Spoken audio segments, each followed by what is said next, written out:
Bonjour à tous et bien-aimés, j'espère que vous allez bien aujourd'hui. C'était un plaisir de vous retrouver. Alors aujourd'hui, je vais parler de ce que j'ai intitulé un refuge pour le fugitif. Je ne sais pas si vous avez déjà fait ce jeu quand vous étiez enfant, et parfois il y a un jeu comme ça, bon j'ai fait, on est peut-être pas de la même génération, mais en tout cas à mon époque, quand j'étais enfant, il y en avait un jeu où on se courait après. Il y avait en fait un carré qu'on écrivait souvent avec une craie par terre, et dès qu'on était dans ce cercle-là ou dans cet endroit-là, on disait refuge. Et à ce moment-là, personne ne pouvait nous toucher. Est-ce que ça parle à quelqu'un? Gloire à Dieu. Aujourd'hui, je vais parler de ce que j'ai intitulé un refuge pour le fugitif. On est dans 1 Roi chapitre 1 aujourd'hui. Et je vais prendre à partir du verset... Ce qui m'intéresse, c'est le verset 51.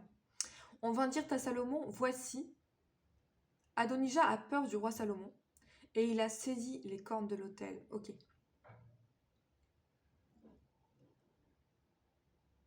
On va prendre le verset précédent. Adonijah eut peur de Salomon. Il se leva aussi, s'en alla et saisit les cornes de l'autel.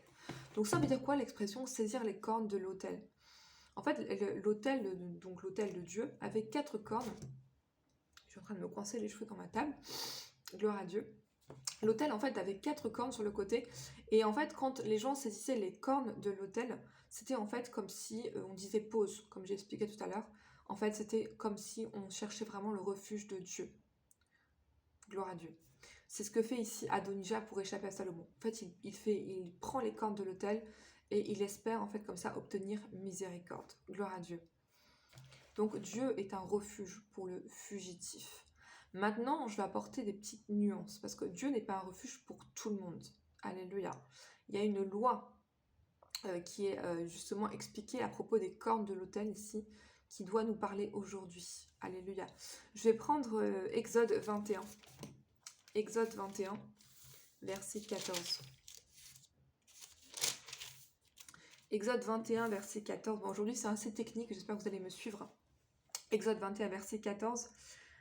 Mais si quelqu'un agit méchamment contre son prochain en employant la ruse pour le tuer, tu l'arracheras même de mon autel pour le faire mourir. Donc en fait, les cornes de l'autel, si je peux dire ça comme ça, ne marchent pas pour tout le monde.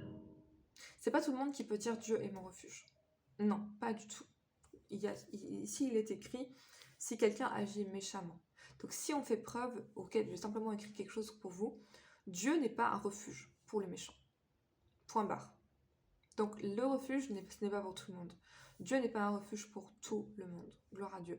Dieu est disposé à faire miséricorde, mais il n'est pas un refuge pour le méchant. Et je vais comparer ici deux personnes qui ont saisi les cornes de l'autel. Donc on a premièrement ici Adonijah, qui va en fait obtenir miséricorde de la part de Salomon, ou du moins temporairement. Et ensuite, on a Joab dans 1 Roi chapitre 2. Donc on verra ça demain, mais je vais anticiper un petit peu du coup. On va prendre 1 Roi chapitre 2, juste mentionner le moment où Joab va prendre les cornes de l'autel. 1 Roi chapitre 2, à partir du verset 28. Le bruit en parvint à Joab, qui avait suivi le parti d'Adonijah, quoiqu'il n'eût pas suivi le parti d'Absalom. Et Joab se réfugia vers la tente de l'Éternel et saisit les cornes de l'autel. Donc ici, Joab, en fait, le mot réfugié, c'est bien ça. Il se réfugie auprès des cornes de l'autel.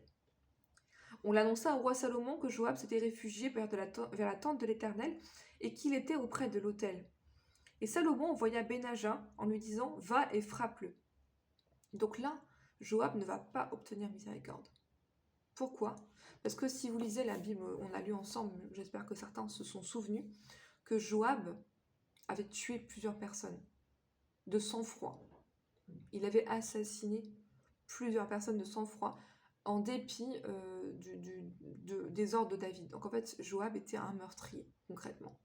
Et les meurtriers, ils n'avaient jamais montré aucun signe de repentance. Donc les cornes de l'autel ne marchent pas, si on peut dire ça comme ça, pour Joab. Et il se fait tuer alors qu'il est en train de saisir les cornes de l'autel. Gloire à Dieu. Donc qu'est-ce que ça nous apprend? Ça nous apprend que Dieu est un refuge. Mais il faut le craindre. Et Dieu n'est pas un refuge pour le méchant. Alléluia. Souvent, beaucoup de gens prennent Dieu en fait à la légère. Ils pensent que Dieu va les accueillir sans aucune repentance. Gloire à Dieu, mais ce n'est pas le cas.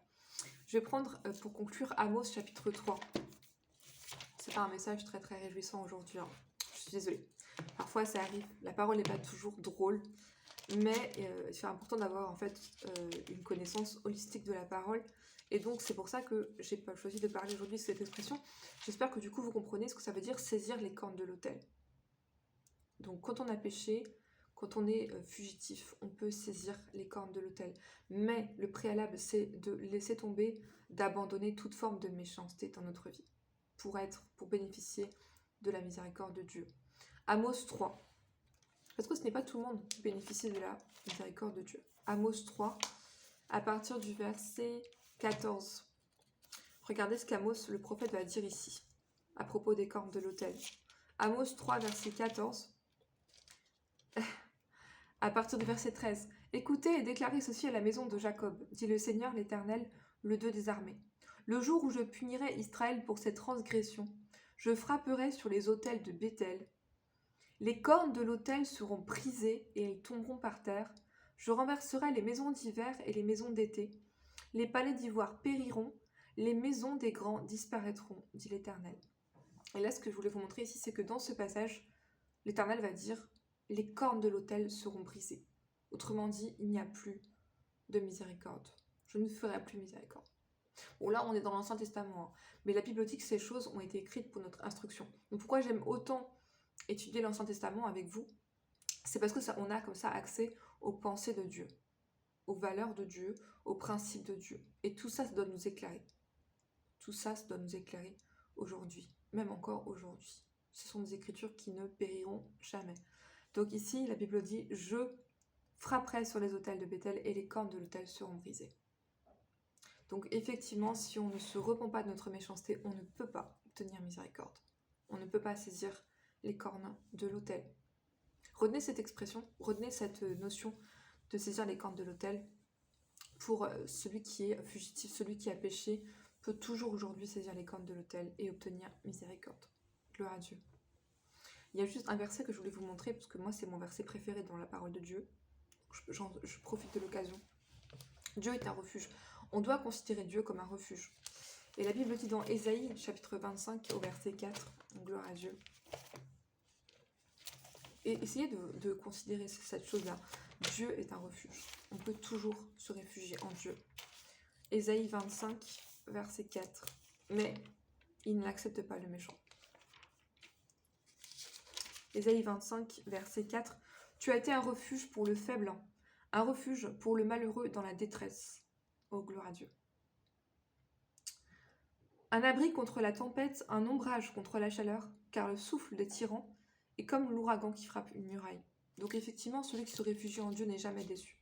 Il y a une certaine disposition de cœur, en fait, que Joab n'a jamais démontré, que Adonijah a démontré un peu, mais finalement, vous allez voir que demain, finalement, il va être châtié quand même pour son orgueil. Donc, Salomon va faire miséricorde à Adonijah de manière vraiment temporaire, vous allez voir. Finalement, il va simplement périr pour son péché. Mais quiconque, en fait, a un cœur pur, se repent, peut vraiment obtenir miséricorde et se réfugier en Dieu. Gloire à Dieu.